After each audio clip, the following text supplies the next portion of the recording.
siap-siap ya Bapak. Oh iya. Ya, seperti jadwal yang kita tentukan ya. Iya. Baik Bapak, mungkin kita langsung ke penyuluhannya ya. Ya, boleh. Saya bawakan di sini leaflet UPT Ohai. Oh, ini leafletnya ya? Iya. Oh, bagus. Kemudian ada gambar-gambar isyarat bahasa. Oh. Dan slide PowerPoint yang akan saya jelaskan. Baik, sebelum kita mulai penyuluhan, saya kembali memperkenalkan diri dulu ya Pak. Silakan. Nama saya Trilara Nurwazidia. Saya biasa dipanggil Noni. Saya penyuluh sosial dari Lokami Ohai Kendari.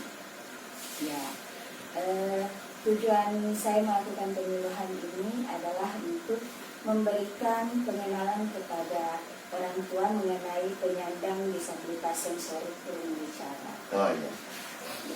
Sebelum kita masuk di penyuluhan, kita hening sejenak dulu Bapak. Oh boleh. Mari kita dengarkan suara di sekitar kita. Ya, baik. Kira-kira selama hening tadi Bapak, suara apa yang tadi kita dengarkan? Ada suara motor. Ya. Baik. Kita sebagai orang yang dapat mendengar dan dapat berbicara, mungkin dengan mudah mengenali suara-suara apa yang ada di sekitar kita. Ya. Tapi bagaimana dengan anaknya kita yang tidak dapat mendengar dan tidak dapat berbicara? Mungkin mereka merasa kesulitan untuk mengenali suara-suara di sekitar mereka. Begitu Bapak. Jadi mari kita lihat slide PowerPoint-nya. Apa itu penyandang disabilitas? Nah, menurut Undang-Undang Nomor 8 Tahun 2016, penyandang disabilitas adalah setiap orang yang mengalami keterbatasan fisik, intelektual, mental, dan atau sensorik dalam jangka waktu yang lama, yang dalam berinteraksi dengan lingkungan dapat mengalami hambatan dan kesulitan untuk berpartisipasi secara penuh dan efektif dengan warga negara lainnya berdasarkan kesamaan hal. Nah, tunawicara ini masuk ke dalam jenis kedisabilitasan sensorik.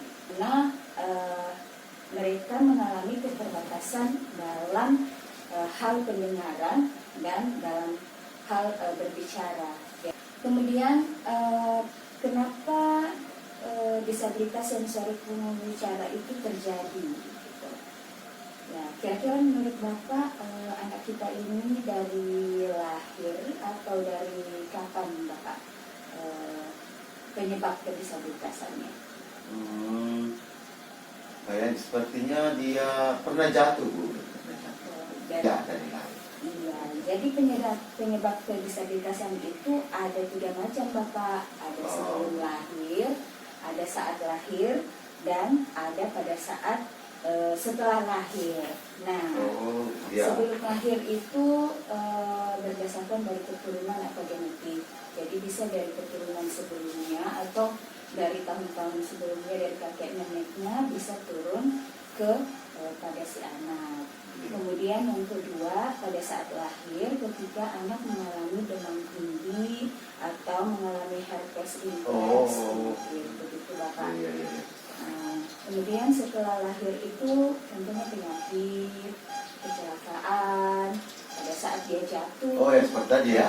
Iya. Itu setelah lahir Bapak ya. Iya. Betul.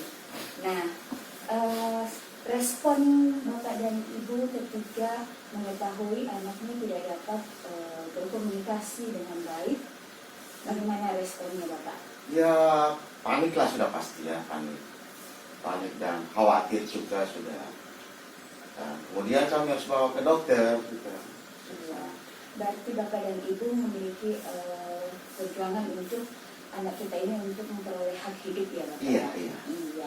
Jadi dari Undang-Undang Nomor 8 Tahun 2016 tadi Bapak, ada beberapa macam hak penyandang disabilitas. Ada hak hidup, hak untuk bebas dan berkembang, bebas dari stigma, pendidikan. Ya, anak kita ini tadi lulusan SLB ya? Iya. Ya, berarti saya yakin Bapak dan Ibu telah memenuhi beberapa hak, termasuk hak pendidikan dari anak kita ini. Luar biasa ya Bapak ya. Iya, iya.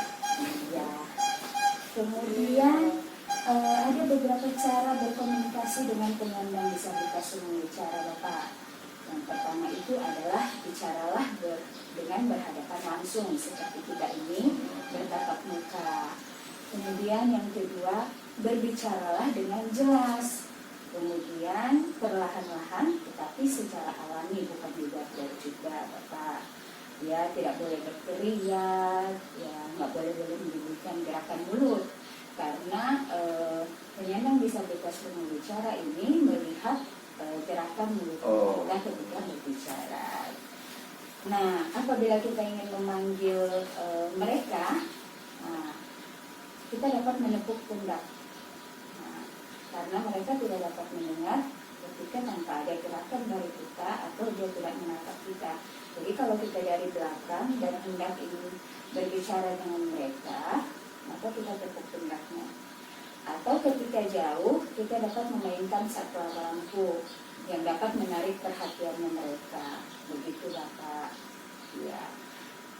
Terus hindari berbicara terlalu cepat. Ya, pelan-pelan saja. Contohnya saya mau makan, begitu. Jangan juga yang terlalu rumit, bahasa sehari-hari saja, makan, minum, bekerja, ya. Yang mudah dimengerti. Yang mudah dimengerti. Kemudian jauhkan tangan dari wajah. Jadi ini wajah harus benar-benar dapat dilihat oleh mereka karena mereka mengutamakan kontak mata dan oralnya kita. Kemudian mereka sangat mengalami kesulitan ketika ada suara bising seperti suara motor. Jadi mereka sangat membutuhkan suara hening-hening yang dapat membuat mereka dapat fokus untuk mengenali apa yang dapat kita sebutkan. Nah, apabila sangat susah dan mereka tidak mengerti, kita dapat menggunakan tulisan. Jadi kita dapat menulis apa yang kita sampaikan dan mereka dapat mengerti. Mungkin ini lebih menguntungkan karena anak Bapak sudah mengenyam pendidikan di SLB ya. Jadi dia dapat mengerti bahasa, dapat mengerti bacaan. Ya. Oke. Nah, isyarat bahasa di Indonesia itu ada dua Bapak. Ada Bisindo, itu biasa digunakan oleh Gerkatin. Dua adalah SIBI, Sistem Isyarat Bahasa Indonesia. Ini digunakan oleh Loka milik pemerintah. Ya, jadi kami dari Loka Miohai ini menggunakan isyarat bahasa yang disebut dengan Sistem Isyarat Bahasa Indonesia atau SIBI. Seperti yang tertera di gambar yang saya bagikan Bapak. Nah, di sini ada beberapa isyarat dari SIBI. Ini adalah isyarat huruf A sampai Z. Ya, ini mungkin Bapak dari A, begini Bapak, mungkin nanti bisa belajar ya, bersama dengan anak-anak kita. Ini sampai Z di belakangnya. Ya. Kemudian kita juga dapat melihat beberapa kegiatan kami di Miohai. Ini Bapak, jadi anak-anak tunawicara dapat melakukan kegiatan belajar mengajar. Kita mengajarkan mereka isyarat bahasa. Kemudian mereka juga diajarkan keterampilan. Ada keterampilan penjahitan, sablon, dan jadi ada beberapa macam kegiatan yang kami lakukan di sana. Jadi Bapak, dari penyuluhan ini sebenarnya kami sangat mengharapkan Ibu dan Bapak dapat mendukung secara penuh anak kita ini untuk dapat berfungsi secara sosial. Jadi tujuan kami agar Ibu dan Bapak dapat mengizinkan anak kami ini, anak kita ini untuk dapat mengikuti kegiatan di Loka Miohai selama 6 bulan Bapak. Iya. Apakah ada pertanyaan Bapak? Cukup. Iya, mungkin nanti lebih jelasnya saya selalu koordinasi dengan Bapak melalui telepon. Bisa lewat telepon. Iya. juga bisa berkunjung kembali. Iya, baik Bapak. Terima kasih atas waktunya Bapak. Demikian penyuluhan kita ini.